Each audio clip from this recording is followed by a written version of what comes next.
আসসালামু আলাইকুম। দুবাইতে অনেকে বলতেছে ভিসা খোলা আছে, অনেকে বলতেছে ভিসা বন্ধ। এখানে এক একজন এক এক রকম নিউজ ছড়াচ্ছে, নিউজ দিচ্ছে, গুজব ছড়াচ্ছে কেউ কেউ। কেউ কেউ আবার যারা নিউজ জানে তারা নিউজ দিচ্ছে ভালোটা। আসলে দুবাইতে এখন বর্তমান অবস্থা, ভিসার অবস্থা খুবই খারাপ। যেটা বলতে গেলে কি বলবো, হাই প্রফেশন ভিসা ছাড়া আপাতত কোনো ভিসাই হচ্ছে না ইনসাইডে। আউটসাইড তো টোটালি বন্ধ। আউটসাইড আপনার multiple visa, visit visa, family visa, worker visa, যে সমস্ত ভিসাগুলো আছে আউটসাইডের আপাতত সব ভিসাই বন্ধ। তো ইনসাইডের কিছু কিছু ভিসা খোলা আছে, হচ্ছে। সেগুলো হচ্ছে আপনার হাই প্রফেশনের ভিসা একটা, মূলত যেটা সার্টিফিকেট দিয়ে করতে হয়। আর দ্বিতীয় যে ভিসাটা হচ্ছে ফ্যামিলি ভিসা, হচ্ছে কিছু কিছু ইনসাইডে, যেগুলো ইনসাইডে আগে ছিল ক্যান্সেল করছে, এগুলো ফ্যামিলি ভিসা হচ্ছে। আর নর্মালি কোনো ভিসা হচ্ছে না আপাতত। তো যারা ক্যান্সেল করতে চাচ্ছেন, বেশি প্রয়োজন, তারা ক্যান্সেল করে লাগাইতে পারেন হাই প্রফেশনের ভিসা। আর যদি প্রয়োজন না হয় তাহলে আমার মতে আপনার ভিসা ক্যান্সেল না করাইটা বেটার হবে। যেহেতু আপনার ভিসা যে জায়গায় থাকেন না কেন, আপনি ওইখানে যদি আপনি ফ্রি ভিসার মতো থাকেন, তাহলে ওই জায়গায় আপনার ভিসা যদি রিনিউয়াল করেন, আপনার কস্টিংটা অনেক কম আসবে। একটা মূলত এটা। আর দ্বিতীয়টা হচ্ছে, আপনি যদি নতুন কোনো জায়গায় ভিসা লাগান, তো সেই ক্ষেত্রে আপনার ভিসার কস্টটা আপনার বেশি হবে। এটা একটা কথা মূলত। আর ফোনটা একটু নড়াচড়া করতেছে। হ্যাঁ, তো যেটা বলতেছিলাম, আপনি যদি নতুন কোথাও কোনো এক জায়গা থেকে ক্যান্সেল করে আরেক জায়গায় লাগান, তো সেই ক্ষেত্রে ম্যাক্সিমাম আপনি যদি ফ্রি ভিসার মতো এক জায়গায় ভিসা থাকবে, আরেক জায়গায় কাজ করবেন, এরকম হলে ম্যাক্সিমাম আপনার 10,000 টাকা প্রয়োজন পড়তে পারে। 10,000 দেরহাম, টাকা না, সরি। তো সেই ক্ষেত্রে দেখেন, আপনি বুঝে শুনে ক্যান্সেল হন। যদি প্রয়োজন পড়ে তাইলে তো অবশ্যই ক্যান্সেল হতে হবে। আর যদি প্রয়োজন, বেশি জরুরি প্রয়োজন না পড়ে, তাইলে আপাতত ক্যান্সেল না হওয়াই ভালো। আর আপনি যেইখানেই ভিসা লাগান না কেন, অন্য জায়গায় যদি কাজ করেন আপাতত, আপনার লেবার কার্ডটা, টেম্পারারি যে লেবার কার্ড আছে, ওই লেবার কার্ডটা অবশ্যই চেঞ্জ করবেন। যেহেতু এটা চেঞ্জ করা দুজনের জন্য ভালো। আপনি যেখানে কাজ করবেন তাদের জন্য ভালো, আপনার যার ভিসায় আছেন তার জন্য ভালো, আপনার জন্য ভালো।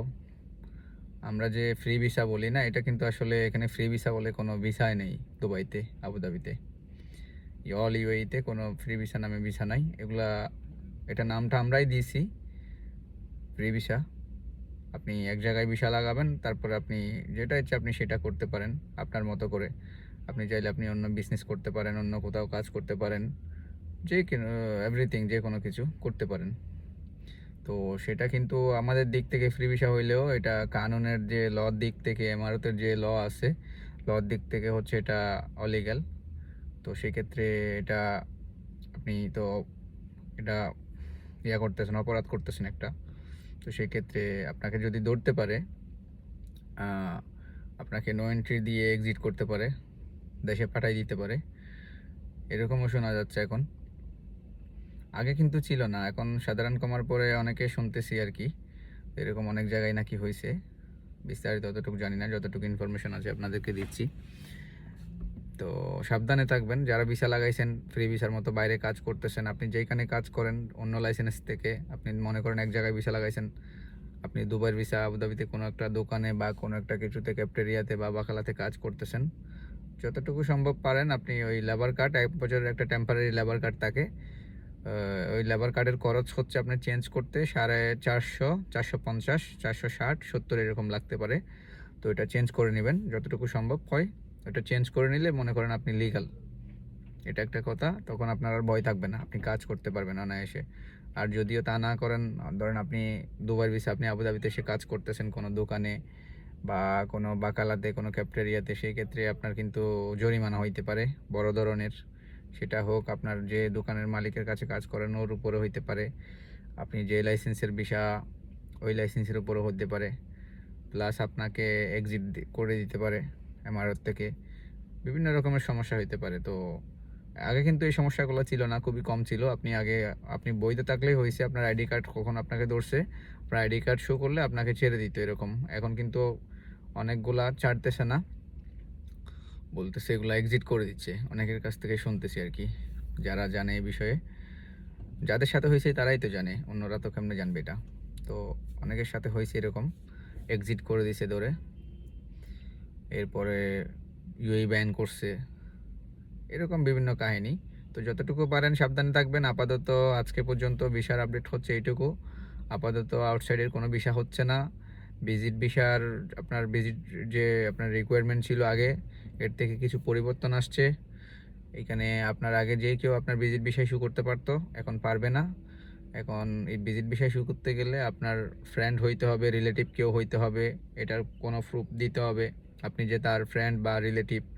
এরকম যখন প্রুফ দিতে পারবে, এরপরে আপনার ভিসাটা উঠাইতে পারবে।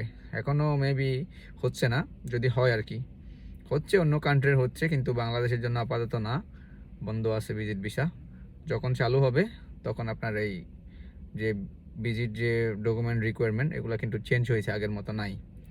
তো সেই ক্ষেত্রে প্রস্তুতি নেন, ভিসা তো অবশ্যই চালু হবে। তো আপনারা প্রস্তুতি নেন।